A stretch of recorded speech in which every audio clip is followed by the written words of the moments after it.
Today marks the 1-year anniversary of this channel, our Tiff and Case channel. Yes. Yay, happy birthday channel. Happy birthday. So we actually wanted to sit down and make this video for you guys to kind of just talk about the impact that this channel has made in our lives and the reason why we started this channel in the first place. First and foremost, we have to thank you guys, because without you guys and without the constant interaction, the words of encouragement that we get from you guys, I feel like we probably wouldn't keep up with the channel as often as we would. And we should actually keep up with the channel more, because I know you guys want us to upload more often, but we really wish we could, but honestly, like, our schedules are insane. And you know, if you guys don't know this, we actually work with another YouTube channel, Just Kidding Films, Just Kidding News, Just Kidding Party. So that's like our main job. And so that's why, like, for this channel, even though we wish we could just go like upload daily, upload everything, but hopefully in the future that will change and we can somehow make things work out in our schedule so we can really just give this channel more. For this coming year, I want to upload twice as often. At least that. Yeah, so we're kind of putting it out there so we can like hold ourselves to it as well. If you guys don't know, Tiff is actually the one that wanted to start the channel. Without her, I don't think this channel would exist. The reason why I wanted to start the channel is because of us working with JK. You know, over the years, we kind of like gained our own personal following. And so because of you guys out there that kept asking us, like, we want to see a channel from Tiff and Case, you know, we want to see your guys' lives, we want to see the behind the scenes.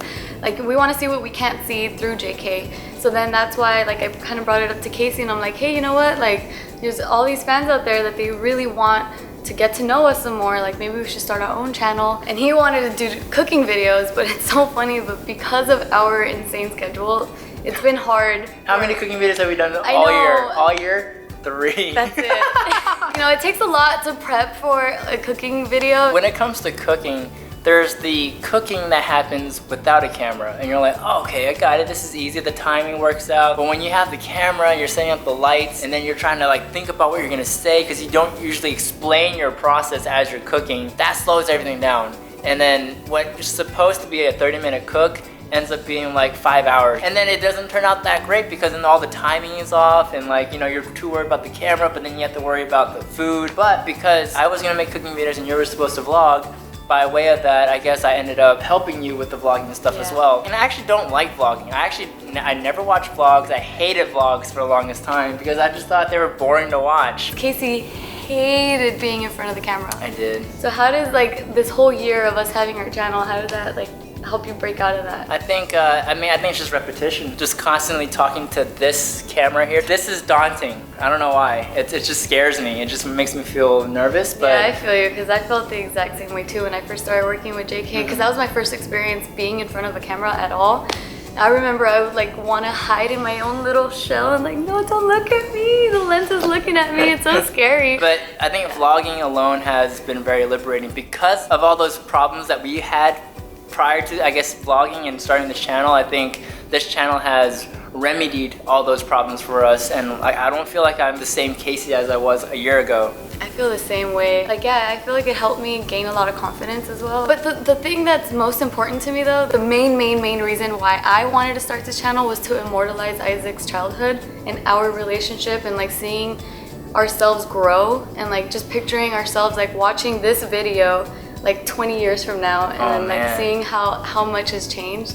That's the beautiful part of this channel, like that I hold close to my heart. If you guys don't know this, I was actually like a huge fan of Casey before we even met, because I saw his work when he used to work. He used to make videos for Wax and Dumbfounded, and before I even discovered JK. And so I would always see like how amazing he was with his work, like the cinematography, the editing, like everything. I was just always such a fan. And then like to have him do like edit like my life and my son's life and our life together, that's another beautiful thing. I feel really lucky that I have like the whole package right here. Yes. You remember our first video? Yeah, it was the 626 night market. That was my first time ever attempting at vlogging. What you guys don't know is that she wanted that as like a tester. Like, she just wanted to practice vlogging that day, and I was like, I forgot about that. well, you shot that, might as well just edit it and just throw it up. Yeah, that's so true, because I remember like as I was vlogging, I think that's why I came off so natural, I guess, because like there's a lot of people that were saying like, oh, you're such a natural vlogger, but I think it was because I had in my mind, now that I'm remembering, No stakes. I had in my mind like, oh, this is just like just for us, like no one's really gonna watch it. And I think that's when I had like more confidence to just be like, so look at this and look at that, and let me talk to the camera, and let me like not care about anyone else watching me in public, like talking to my camera, I guess. Yeah, I totally forgot about that. I did not want to upload that. You know what? I'm actually really grateful we have this channel for another reason, because before this channel, this is how our vacations would pan out. Casey would be really stressed because he had like deadlines he had to meet. There's a lot of editing every time, like without fail. Every vacation we've ever taken, every time we have to fly out somewhere, this always happens. If we're going on a vacation, I want him to unplug and just forget about the stress. Like we'll get back to it when we come back. Like don't bring that with us. And I remember, like for example, we went to Cancun, and in Cancun I forbid him from bringing his computer. That was torture. I'm like, you are not working. We're in Cancun, we have to relax, we have to enjoy this. And so the whole time I just kept hearing him complain, like, I feel like I'm not doing anything, I feel like I need to get work done, I need to go. And that's the beauty of him, like because of the fact that you love your work so much. I'm a workaholic, I think. That's a good thing, but it's not good when it like consumes your life to that point where we're on vacation and like you can't let go. I feel like I always need to keep my mind busy, you know, and like if it's not busy, I feel like it's a waste. Now, because like when we go out on vacation, now you're happy because you're working by filming. Our vacations are so much more happier because of that. Like for example, like the first vacation we took starting this channel was Hawaii. When we went for Bart and Gio's wedding. Oh my god. So we recorded so much footage there. Yeah. And what happened? We accidentally deleted some footage.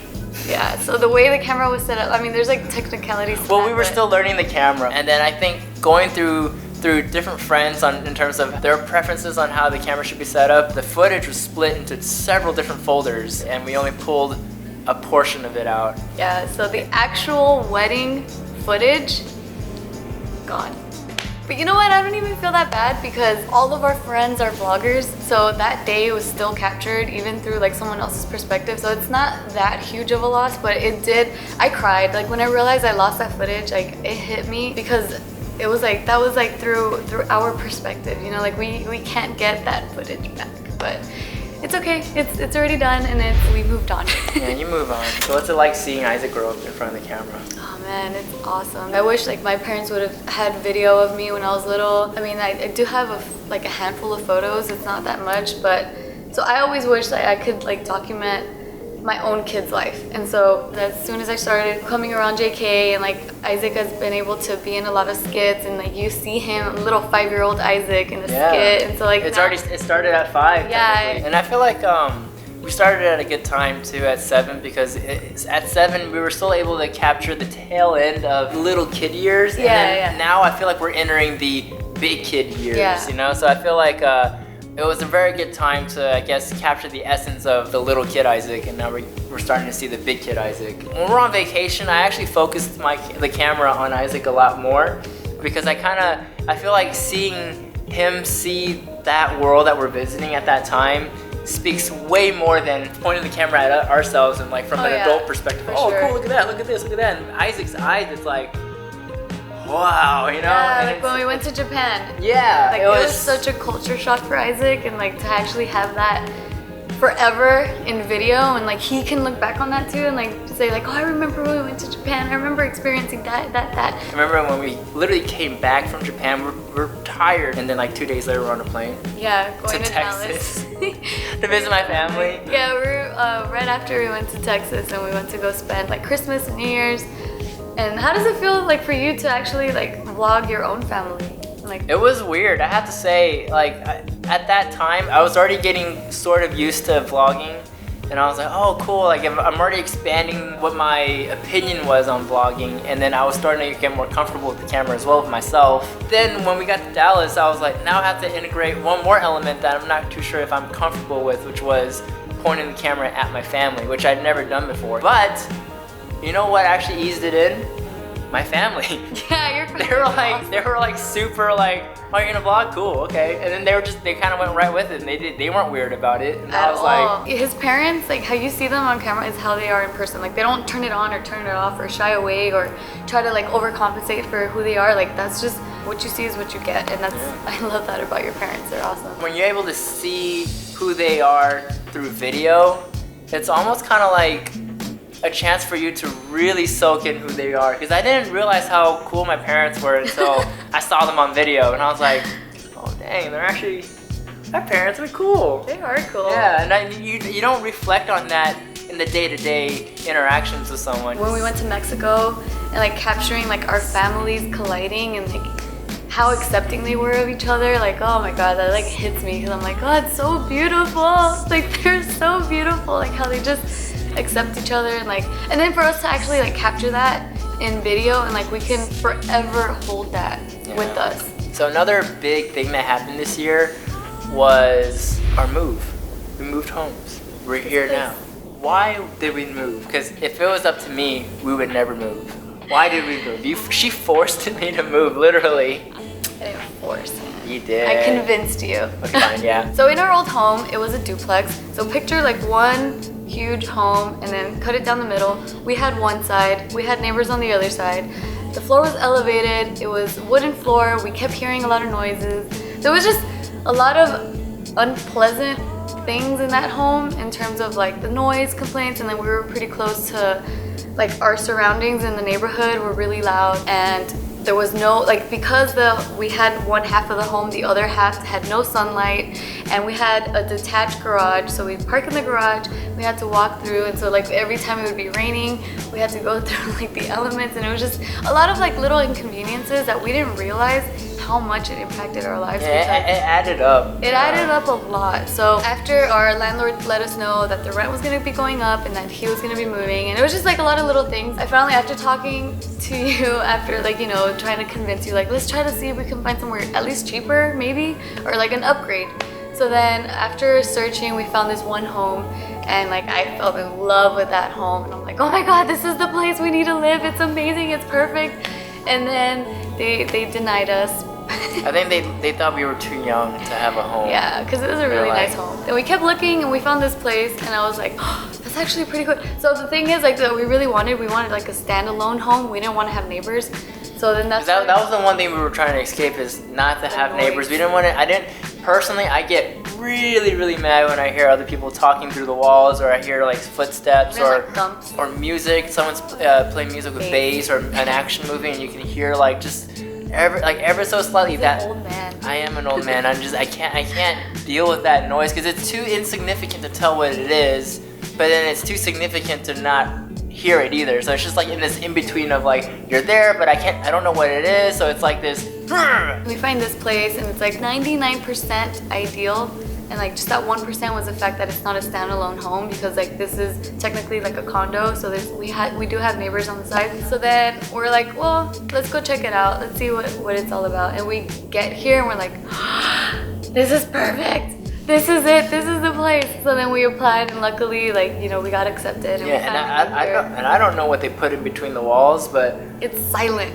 We never hear our neighbors. It's as if we don't have neighbors. It's awesome. It's so funny that like just one small change like that, like changing our home, actually impacted us a lot, because as soon as we moved here, we were like so much more happier. We're able to like focus on our relationship, and our relationship actually blossomed a lot more moving to this place, because we were so much we happier. argued a lot at the old house. Yeah, we would argue a lot. Yeah, we don't show you the arguments in the vlogs, but we argue a lot, and we still do occasionally, but any relationship. Yeah, I mean, it's only natural. People are humans. Humans are people. People are people. Humans are humans. I don't know. But here, like, we're just so happy that like there's very little things for us to even be upset about. And the next thing that came after that during this year was this thing. I don't see it. It's not big enough. We had been talking about getting married in the future and all that, and so you know, you'd ask me like, so what would be like your ideal proposal? Like what, like paint me the scenario. And I'm like, honestly, I have no idea. The one and only thing I ask of you is that just please make sure it's captured on camera, because like I want to be able to like see my reaction, see that moment, and like just forever have it. And then the moment you said that, I knew exactly how I needed to do the proposal, because I was like, well, she's gonna know the camera's there if I set the camera up and I propose to her, so she's gonna see it coming. And I was like, what's the perfect ideal location and time and space to propose to her with cameras going, where she won't think the cameras are set up and something's about to happen? And I was like, JK News! There's 3 of them rolling all simultaneously, and it's gonna capture and our friends are already there. Like, everything is already set in place when it comes to the idea of doing a proposal during JK News. Yeah, and honestly, I had that never crossed my mind. I had never in a million years would have thought that you would propose while I worked. Like, I never thought that. So in the moment when it actually happened, I'm like, wait, what? No, for real? Yeah, walk me through, because like in our proposal video, we never really detailed your thought process. It was a lot from my perspective, and you were just kind of like the subject of the video. All right, so walk me through the process. So I remember it was like midnight, and I was so bummed out because that was the day of our anniversary. And so, well, before this, when I was getting ready in the morning to go to JK News, I was planning on wearing my The Cure shirt. So I told Casey, I'm like, oh yeah, look, I'm gonna wear my The Cure shirt. I haven't worn it to JK News yet. And he's like, oh, why don't you wear something nicer? Like, you know, just dress up a little nicer. And I'm like, oh, and in my head I was thinking, oh, maybe when I get home from JK News, he's probably gonna set up like a really nice dinner because it's our anniversary. So I'm thinking, okay, I'll entertain it. So I get all cute. Oh, so you already kind of had some sort of... Yeah, but I had no idea it was going to be a proposal. But it was the anniversary, not the proposal thing. Yeah, I had no idea it was going to be a proposal. So you got saved because of that. Because then later on he tells Gio, like, yeah, I told her to change. And Gio was like, no, you ruined it. She's going to suspect it because she catches on to these things quickly. But I didn't even suspect it. So it was around midnight, and I remember texting you, and I'm just like, oh, baby, I'm so sorry. We just have one more article left. Like, oh my God, I just want to go home already. And I'm actually in the back room waiting to come out to propose, and I'm like, one more? Oh my God, that's me. So then Tim starts reading off this fake article, which I thought was real. And so I remember like him saying like, you know, through Korean barbecue nights, and like he's a wonderful mother and things like that. And I was just like, wait a minute, that sounds just like us. So then I was like, wait a minute. And that moment when I said, wait a minute, I think I felt like I was dreaming. Like, it just felt surreal. Because I was like, wait, is this happening right now? Like, are they really talking to me? And I didn't think of a proposal. It was just the fact that this story sounded just like my life. That's I don't know. Does that make sense? Like, because hearing that, I felt like I was dreaming, like it wasn't real. That was my intention, though. You succeeded, baby. You did, because I had no clue. So then, once I said that, nobody reacted around me. Everyone was like, oh, like, just continue to listen to Tim. So I was thinking, like, man, maybe I'm tripping. Like, did I hear everything right? Because, like, you guys don't know this, but sometimes when we were, like, during JK News, and, like, if Julia's hosting, I'm not there, like, hosting, right? So I don't know what the story is going to be about. So whenever the guest is reading the description, sometimes I like zone out, and so I don't catch everything that they're saying. So then that's why, like, when we'll talk about the article and I'll ask a question that was already answered during the headline, but that's because I kind of zone out when they're talking. I do that too. When I'm on JK News too, I zone out so often. I'm just like, where are we now? You're like, yeah, Joe, that's a problem. And then like the context clues of other, like everyone else's discussion, that's how you realize what we're talking about. Because we film so many articles in one day. Like, we do like 40 articles. So, and that's like the very last one. I'm tired. I want to go home. Tim is reading, and I'm picking up little things that he's saying. I'm like, wait, that sounds like me. So I was like, wait a minute. Nobody reacts. So I'm thinking, man, maybe I missed something. You know what's been funny if you zoned out the entire time? Like... That'd be bad. That'd be a fail. Yeah, so then Tim keeps reading, and then I tried to see Gio, and I see that she's trying to hide behind the 3 cameras that are set up in the center. So I can't see her face, so I'm like, wait, what's happening? And then everyone starts looking at me because Tim stopped reading, and then I'm like, why is everyone looking at me? Wait, what's happening? And then I see Gio pop her head out. She's like crying already, and I see her looking behind me, so then I'm like, wait, what? And I turn around and I see you there, and I'm like, wait, what? What? I had no clue. Like, it was just like surreal.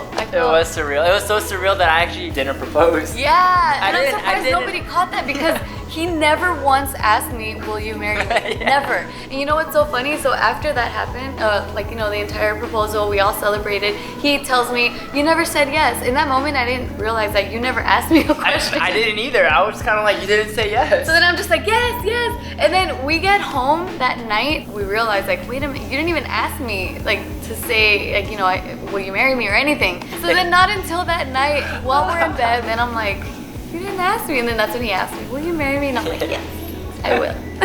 Like when I was walking up from behind you, I didn't feel like it was real. Nothing felt real in those moments leading up, and because it didn't feel real, I guess I just forgot to ask you, will you marry me? I just got down on one knee and just started smiling. Alright guys, so thanks for watching this video of our 1-year anniversary. We really hope you've enjoyed the ride with us so far, and we're looking forward to more years to come. Yeah, and we're gonna try and upload more frequently for you guys too, because I know you guys want to see more videos from us, so we'll try our best to get these videos done and out to you. And we're gonna try and expand our channel to include more segments on this channel, such as my segment. I don't know what to call it.